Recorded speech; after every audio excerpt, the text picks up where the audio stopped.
I hear babies in your background. We're Hasani and Danielle Pettiford, and we're a real couple with real problems who almost called it quits. I was very frustrated. I became very disconnected, very jaded and cold.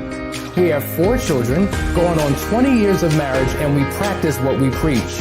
Our mission, to change the way couples relate to one another and teach them the skills needed to improve the quality of their relationships. This is the Couples Academy Show. Well, welcome everyone. Welcome to the Couples Academy Show. My name is Hasani. And I am Roland. And we're here. We are practitioners of Couples Academy coming to you today. Listen, we're about to jump into a new series, a series on trust. This is one of the things that people struggle with throughout the course of their recovery process. We say this all the time, trust and triggers. But the reality is, I don't trust you. And that's what we want to talk about today.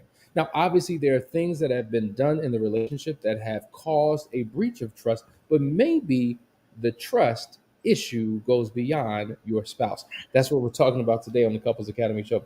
Now, listen, wherever you're tuning in from, we want to make sure that you like, share, and subscribe. Let the people know that we are live. Share it with your community because this is going to be a necessary conversation that you want to dive into.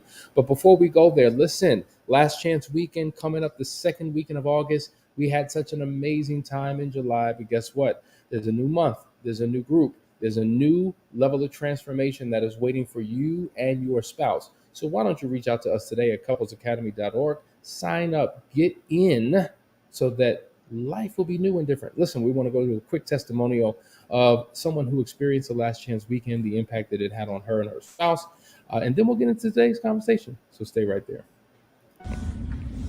Hi, my name is Brenda Eskridge, and I'm from Charlotte, North Carolina. This weekend has been a phenomenal experience. I did come in a little closed-minded, kind of like, if there's no magic pill that's going to help this marriage, it's over and I'm okay with that. But from the first evening, the work began, and within just really 12 hours, my mindset shifted to really wanting to work on my marriage. So I would say the experience, the first day was just, I can't even describe how I felt. And, being able to step inside myself, or step outside of myself, I should say, and see the role that I played in our issue with infidelity, and just what we've learned so far, and the tools and techniques to use going forward, I think are going to be a tremendous help for the relationship. I thought about, as I'm sitting in the class, all the people that I know that are separated or have gone through a divorce, like, man, I wish that they could have had this experience, because I know they would still be together right now.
All right, guys, we're back. You're watching the Couples Academy Show. We're talking about the topic, I don't trust you. Now, I don't want to talk about it in the context of a betrayal, because it would be obvious that trust issues would be established if there was a betrayal.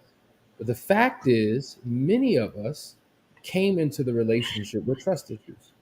Many of us, within our own internal wiring, struggle to trust, struggle to believe, struggle to open up, struggle to be vulnerable.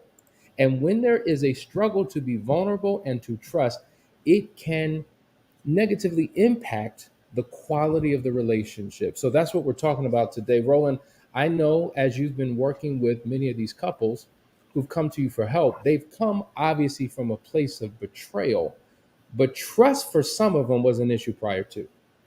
Absolutely. A lot of times, what happens is we don't want to be vulnerable. We don't want to be transparent. And we think that being vulnerable makes us weak. But being vulnerable actually gives space to allow you and your spouse to have a level of intimacy that probably wasn't there before. So we have to learn how to open up and how to be honest and transparent with one another. We are on the same team. So we don't have to feel like somebody is going to get us because we're talking about our spouses. You know, you use this word vulnerable, right? So when we talk about vulnerability, it means exposing oneself. It means being emotionally naked. Like, for instance, Roland, if I had a gun, this would never happen. But if I pointed it at you and I said, take off all your clothes, right? And you stripped out naked, you're going to cover up your most private parts, your most sensitive areas.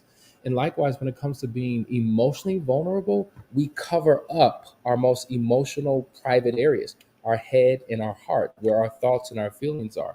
And we have this thick, impenetrable wall that we've built that creates this blockage, this huge barrier. And then we wonder why we struggle with trust. Is because, to your point, vulnerability isn't there. And Roland, real talk, even though I may be in a personal relationship, romantic relationship with my spouse, my ability to be vulnerable could have been impacted by a relationship that I have with a sibling, a relationship that I have with a parent, something that happened in my childhood that taught me a lesson. And so now I bring those past hurts, past pains, trust issues into my present relationship, and now my spouse has to pay a debt for something that she didn't contribute to. A lot of times we have this protection mentality of I'm not going to let anybody ever hurt me again. It's this won't ever happen to me again. I'm not going to let anybody get over on me ever again. And what Mm, happens is we have our spouses who should be the safest person that we can talk to, the safest person that we can be around. And even because of our past experiences, we have this guard up. We put this hedge of protection up around us to say, no, not this time. It won't happen to me again. And we mm. don't open up to allow ourselves to be transparent and be honest, just with ourselves or with our spouses. So now you come into a relationship with a deficit. So, but hi, my name is. I don't trust you. Well, I didn't do nothing yet. I don't trust you. Right. The reason why I don't trust you is because I don't trust. Hmm. And because I don't trust you. See, now it's interesting. I'm working with a couple. We're doing an intensive, and the trust issue literally started from childhood. This is an individual that not only struggles to trust their spouse, they don't trust their parents, they don't trust their siblings. And so I said, you know what? Why don't we just pray? I don't trust God. And I'm just like, well, good God, if you don't trust God, then your spouse don't even stand a chance. And so oftentimes it is something within us, something that we're dealing with internally that impact our relationship. We talk about this all the time. There's three relationships we all have. There's the relationship we have with God, that's our vertical relationship. The Hmm. relationship that we have with ourselves, that's our internal relationship. And then the relationship we have with others, those are our horizontal ones. So if the internal and the vertical isn't right, then the horizontal is always going to struggle. And this is why we have these apparent issues. The old folks used to say, we're going to sleep with one eye open and one eye closed.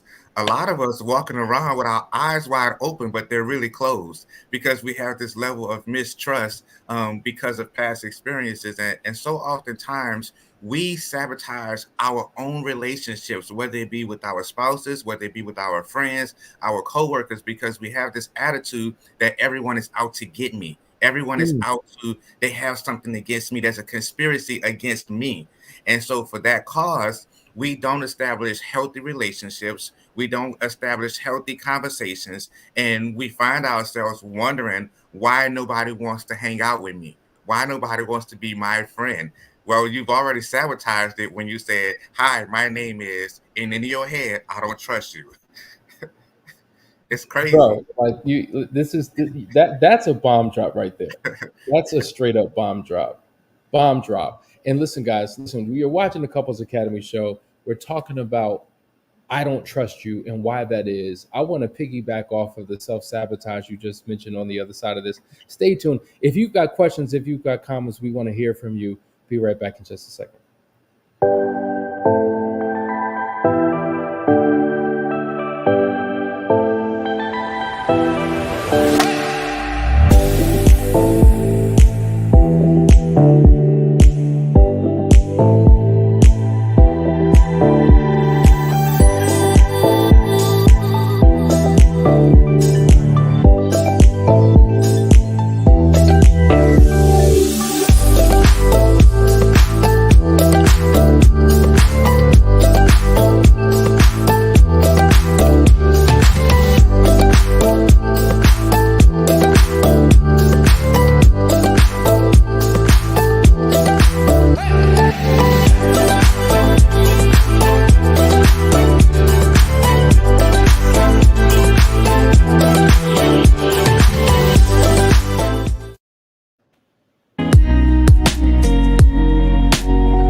All right, guys, we're back. We're talking about I don't trust you and why that is. Roland, it's a listen. Let me just say I appreciate you being on the show. You give such insight, and the perspective you come from is rich and is exactly what the audience needs. Daryl says, um, like you guys always say, trust is lost in buckets and gained in drops.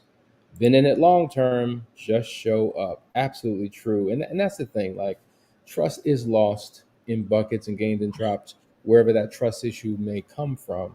And so when you've inherited your spouse's trust issue that you had nothing to do with, it can be frustrating. It could feel like, good God, how long am I going to have to live up under the thumb of you because you're accusing me of something? And here's the deal, your spouse's trust issue doesn't make you guilty. Hmm. Did you hear that? If I struggle with trust and I don't believe something regarding Danielle, that doesn't make her guilty. It means that there's something within me that I've got to deal with. And here's the deal, you talked about self sabotage, right? So many relationships are self sabotage. Um, and they're experiencing these self-fulfilled prophecies because I don't trust you, because I have this wall up, because I believe that you're doing something wrong. I'm going to find evidence. Hmm. Even if there's no evidence to be found, I'm going to find something and I'm going to make it a reality. And so, as we say all the time, whatever you believe, you're right. If Hmm. you believe inherently that I am a liar, you are right, because you will find evidence to support your belief, even though there is no evidence, but you created it in your mind. You've cemented it in your mind that this is a fact, though it may not be a fact, because I feel it so strong, it must be factual. But facts and feelings are not the same thing, and we have to understand the difference. So, we're not here talking about um, trust that is lost as a result of what your spouse has done, but we're talking about the trust issues that you brought into the relationship, the residue from the past that you're in essence holding your spouse hostage to. The fact of the matter is we don't realize how much life and death is in the power of the tongue. And so if we keep speaking, "Oh yes, I don't trust you because I'm going to find something. I'm going to make something up. I'm going to make something exist that really doesn't exist. Now you're telling this story to yourself that this really happened based on past experiences. And when we bring those things, when we bring old baggage into new relationships, we find ourselves with a mess. These are not my clothes. This is not my toothbrush, right? We bringing in old stuff into new relationships, and a lot of times we need to dump. We need to dump a lot of things before we even come together as a unit, because we need to start fresh. We need to start on a clean slate and understand one another and know that we can trust one another. We have to give ourselves a chance before we take off for this journey, for this trip, if that makes sense. And so, if this is you in a relationship and you're struggling with trust, a couple things we want you to be mindful of, questions that you should begin to ask yourself, because sometimes the best conversations you could ever have are with yourself. And so, as you're having these conversations, ask yourself this first question: what is the story that I'm telling myself? So, in essence, when I experience life with you, when I'm having a conversation with you, though this may happen, there's a story that I'm telling myself about this. In essence, I'm attaching a specific meaning to your message or to your behavior that may be very different than what you meant by what you said or what you did. And so, if I'm having my own internal conversation that draws me to a conclusion that may be separate from the reality that I'm experiencing, then that can help to self sabotage the relationship that I'm currently in with you. So that's one of the things you want to be mindful of. What are the thoughts that you're thinking? What are those dominating thoughts that are really ruminating in your mind again and again and again and again, and have formed these concrete beliefs? We talk about this all the time. Your belief system, the first letter in belief is B, the first letter in system is S. Your belief system may be BS and may be causing you to view me or to interact with me in a particular way. And a lot of times it also comes from, again, who are you listening to? Because a lot of times we tell our story and we thinking we're telling our story just to ourselves, but we're telling our story based on what we're hearing. We're telling our stories based on who we're talking to. And so then we can tell our story one way, we can have our thoughts another way, but then we're Mhm. listening to someone else in our ear. You should do it like this, and I wouldn't trust him, and I wouldn't trust her, because now you're taking your own past experiences with someone else's experiences, and now you're trying to create this story with someone new that has nothing to do with none of your experience. Again, when we have self-inflicted wounds, we are self-sabotaging our own narratives because we're allowing other people to tell our story. You're going to find yourself in trouble all the time. Who has your ear is so critically important. We say this all the time. We oftentimes share our problems with people who share the same problems that we're dealing with, and it's just reinforcing more doubt, more fear, more insecurity. More paranoia, more of a struggle, more of a belief why we should never trust again because we're going to the wrong people seeking the right advice, and it really messes this up. You have to truly be careful who you begin to have conversations with, because it can really backfire on you. So here's the next point. Does my fear of loss and abandonment cloud my perspective and cause me to overreact to my partner's actions? So if I came into the relationship not feeling worthy, not feeling good enough, always struggling with the fear of loss or abandonment, believing that I'm just going to be rejected, then it causes me to really struggle to open up and to give my all, to be vulnerable and to trust, because I inherently believe something's eventually going to happen. So now I show up to my relationship that way, and then I have all of these problems in the relationship, and I can't quite point my finger to it, but I have a bias. There's something called confirmation bias. I'm looking for evidence to confirm the bias that I have about my partner. And because I don't trust and I don't trust you, I need now evidence to support why I don't trust you, even though there's nothing tangible, touchable, concrete, or real that I can point to. Or maybe if there is, maybe something has happened. Maybe something has happened in the relationship that gives me pause. And see, now that's the reason why I can't trust you. And because there was an incident, right, where your trust was questioned, now you, like a blanket, throw everything at your spouse and say you can't trust them at all forever, for the rest of your life, in perpetuity, because of something that happened some time ago. A lot of times we often lie to ourselves and don't want to admit to the insecurities that we all have. There are some insecurities that would allow us to not trust or to see things from a perspective that really isn't there.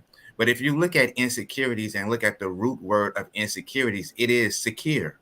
But if you find some security within yourself, if you be secure within yourself, then you would allow yourself to be able to trust and allow yourself to be vulnerable and open up to be able to receive some things that are coming to you. But if you take the word secure and break that down, you see cure. You have to see cure. You have to be able to see a cure in your from your past situations. In other words, you have to know that you are healing, right? But you also have to know that you're already cured as well. So when we walk in a level of security, right, we are be able to walk in a confidence, knowing that I am protected without having to protect, because you are already walking with a level of confidence that would allow you to be able to move about. Did you just say you have to see a cure? Listen, folks. I've never even heard that breakdown before. That to me is a bomb drop.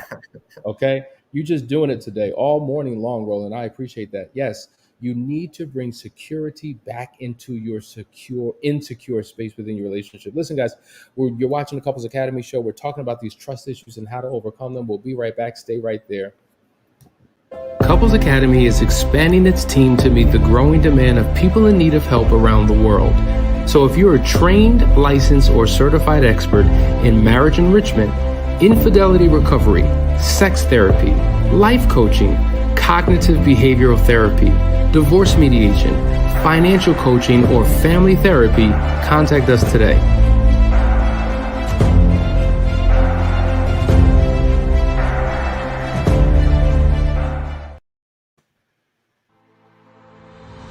If you're a man and you have a pulse, then you need to join this program.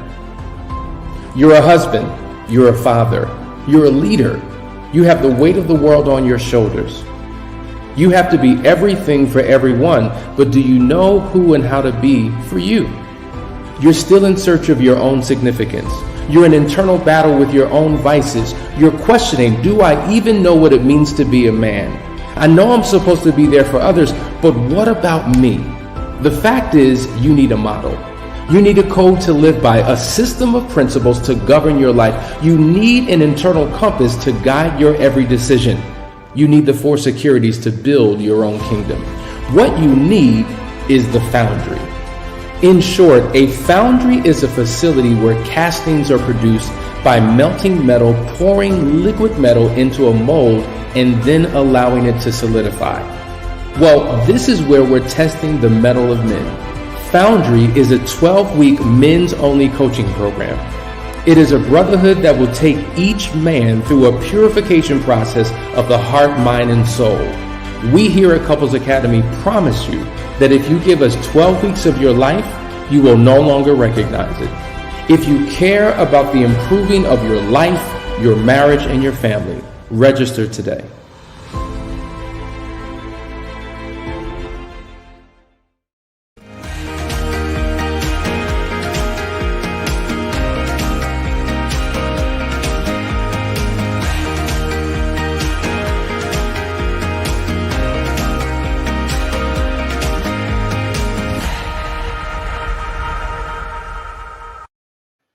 Hey guys, you're watching the Couples Academy show. We've been talking about this whole trust issue, and on the other side of the break, he broke down the word security. It means to see a cure, right? There's certain things that you need to heal from. There's a cure that's waiting for you, and once you have those areas of your life healed and cured, it will create security, which will allow you to be able to be vulnerable and to trust and tear down that wall and build the window up that allows you to see into each other's lives. So great point, Roland. But let's continue this conversation about things that you need to do. Here's a question.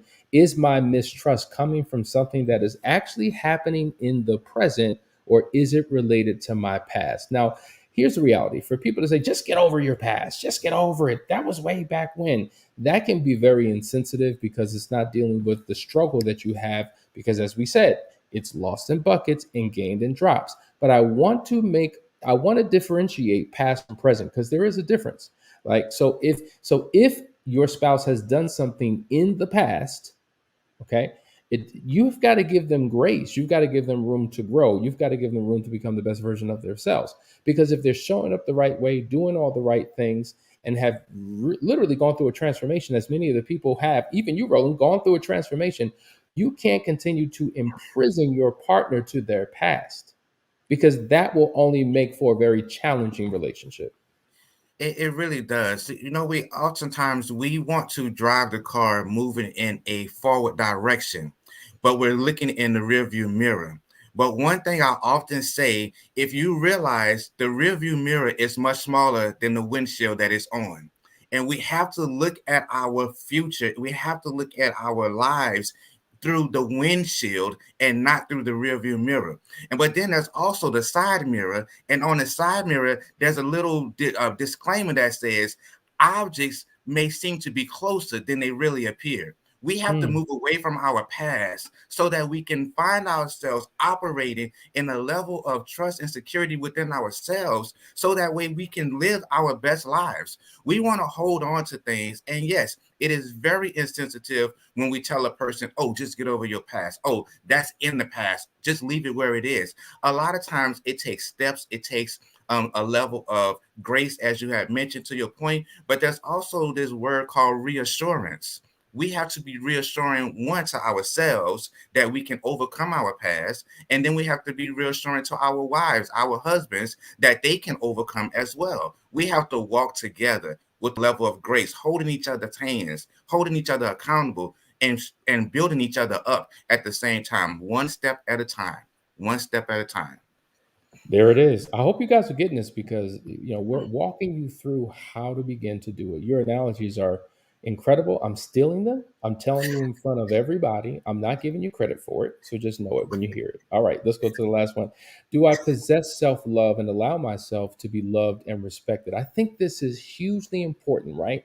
The fact of the matter is, if I struggle with my own self-worth, my own self-esteem, if I have all types of insecurities within myself that existed before you, that were present before we entered into the relationship, it's going to cause me to show up in life and show up in a relationship from a deficit, right?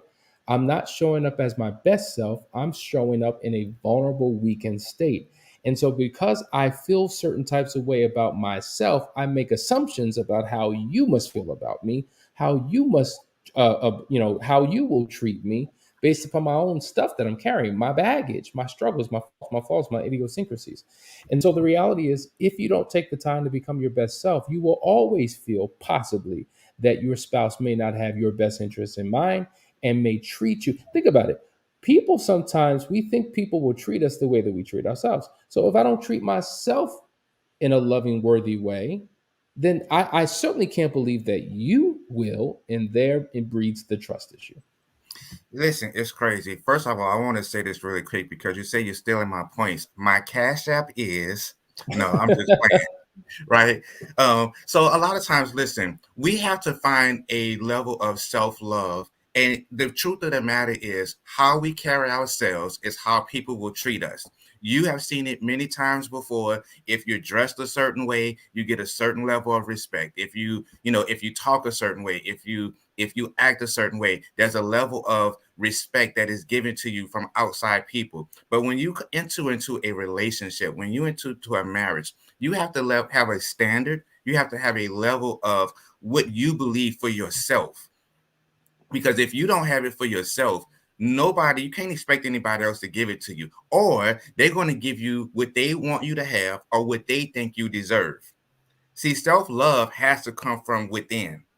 And if we know whose we are, right, to your point, then we can know who we are and we can walk a certain way and almost command a level of respect because we have this self-love within ourselves. Whose we are, if we know whose we are, meaning we are children of the Most High God, right? And within us is the kingdom of God, and God's presence lives within us. And so I say this all the time: if you truly know your self image and your identity, if you truly know who you are, that should knock out all self esteem issues. There should be a God confidence that you have, not necessarily self-confidence, but a Godfidence. And if God lives within me, then what do I have to fear? Why do I have to doubt? Why do I have to struggle? I've got the best thing on the inside. I am a masterpiece because I got a piece of the master in me. Listen, guys, you're watching the Couples Academy show. We've been talking about trust. We're going to continue this conversation tomorrow. My producer is raising the music up to tell me to shut up. So I guess I'll see you tomorrow for another episode. Thank you, Madison. Take care, guys. See you soon.